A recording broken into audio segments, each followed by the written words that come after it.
अस्सलाम वालेकुम स्टूडेंट्स। उम्मीद करती हूँ कि आप सब खैरियत से होंगे। आज हमने आसमानी किताबों पर ईमान इसकी सारी रीडिंग कंप्लीट कर ली थी और इसके बाद आज हमने इसके क्वेश्चंस करने हैं। क्वेश्चन नंबर 1, 2 और 3 आज हम करेंगे। पेज नंबर 17 पे क्वेश्चन नंबर 1 है, कुरान मजीद में कौन से नबियों के सहाइब का जिक्र आया है।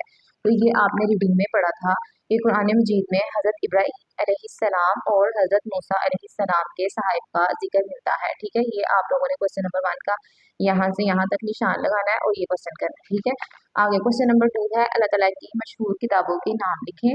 और इस क्वेश्चन का आंसर है ये तौरात मुकद्दस, ज़बूर मुकद्दस, अंजील मुकद्दस और कुरान मजीद। ठीक है, ये वाला क्वेश्चन भी सारे बच्चों ने करना है और इसका निशान लगाना है। नेक्स्ट है क्वेश्चन नंबर 3, हिफाजत कुरान के बारे में अल्लाह ताला का इरशाद लिखें कि अल्लाह ताला का क्या इरशाद है कुरान मजीद की हिफाजत के बारे में। यहाँ क्वेश्चन है, इसका आंसर है बेशक हमने ही इस जिक्र कुरान को नाजिल फरमाया और बेशक हम ही इसकी हिफाजत करने वाले हैं। ये अल्लाह ताला फरमा रहे हैं। ठीक है, कि हमने ही कुरान मजीद को नाजिल फरमाया है और हम ही इसकी हिफाजत फरमाने वाले हैं। तो ये आपने तीनों क्वेश्चन जो हैं वो आपने रफ नोटबुक पे राइट करने हैं और इसको अच्छी तरह से याद करना है।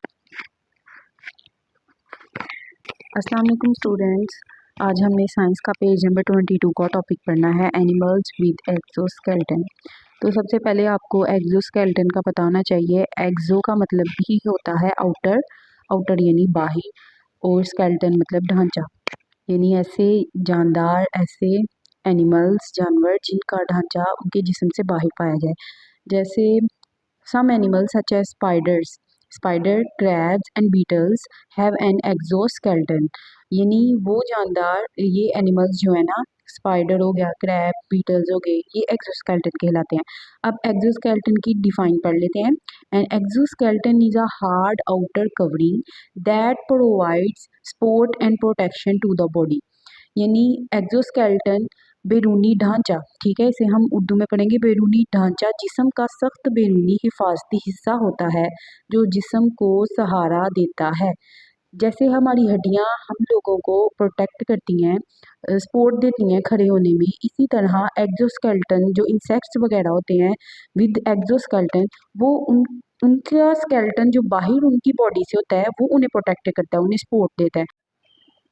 It helps the animals to maintain its shape and shields it from harm. ये जानवर को उसकी शक्ल बरकरार रखने में मदद देता है और उसे नुकसान से बचाता है।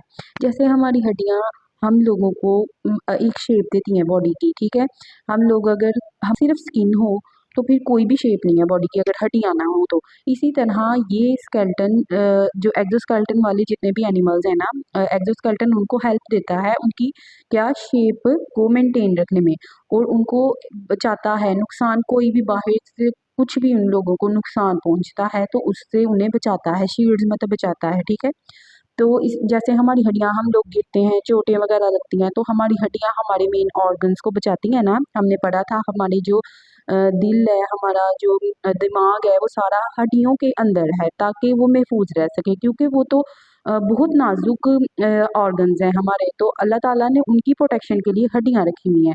इसी तरह हड्डियां अल्लाह ताला ने बनाई हमारी प्रोटेक्शन के लिए। तो एक्सोस्केलेटन का जो बाहर वाला स्केलेटन है वो भी उन्हें नुकसान पहुंचने से बचाता है। ठीक है, अब हम उनमें एक एग्जाम्पल पढ़ लेते हैं। स्पाइडर, स्पाइडर्स आर अरेक्निड्स, अरेक्निड्स मतलब कि वो एनिमल्स, वो इंसेक्ट्स जिनकी 8 टांगे होती हैं, मतलब कि 8 लेग्स। ठीक है, उन्हें अरेक्निड्स बोलते हैं। विद एन एक्सोस्केलेटन, कहता है स्पाइडर जो है ना वो अरेक्निड्स हैं जिनके पास एक्सोस्केलेटन होता है। स्पाइडर आप सबको पता ही है, मकड़ियाँ। It supports their body and protect them from the environment, ये इनके जिस्म को सपोर्ट देता है और इन्हें माहौल से बचाता है। ठीक है, उम्मीद करती हूँ 4th क्लास आपको ये समझ आई होगी। आपने इसकी रीडिंग अच्छे से याद करनी है। ठीक है, ओके, अल्लाह हाफिज़। 4th क्लास इंग्लिश बी का हम लोगों ने टॉपिक पढ़ना है वर्ब। वर्ब क्या होता है? Verb describes action. हर वो काम जो हम करते हैं वो वर्ब कहलाता है, ठीक है। भागना, दौड़ना, खाना पीना, हर वो काम जो हम करते हैं जो हमारे एक्शंस को ज़ाहिर करे वो वर्ब कहलाता है, ठीक है। एक्शंस यहाँ पे कामों को आप ले लें कि हम लोग जो भी काम करते हैं वो क्या कहलाता है, वर्ब। तो वर्ब डिस्क्राइब्स एक्शंस, यानी वर्ब हमारे कामों को बयान करता है। They are called action words, इन्हें हम एक्शन वर्ड्स भी कह सकते हैं वर्ब को, ठीक है। एग्जाम्पल में आप लिख लीजिएगा रन, ईट, क्राई, ड्रिंक, ठीक है। रन मतलब दौड़ना, भागना, ईट खाना, क्राई रोना, ड्रिंक पीना। तो फोर्थ क्लास आपने इसे लिखना भी है शीट्स के ऊपर और अच्छे से याद भी करना है। और उम्मीद करती हूँ आपको समझ आई होगी आज के लेक्चर की। आप लोग अपना ख्याल रखिएगा। ओके, अल्लाह हाफिज़।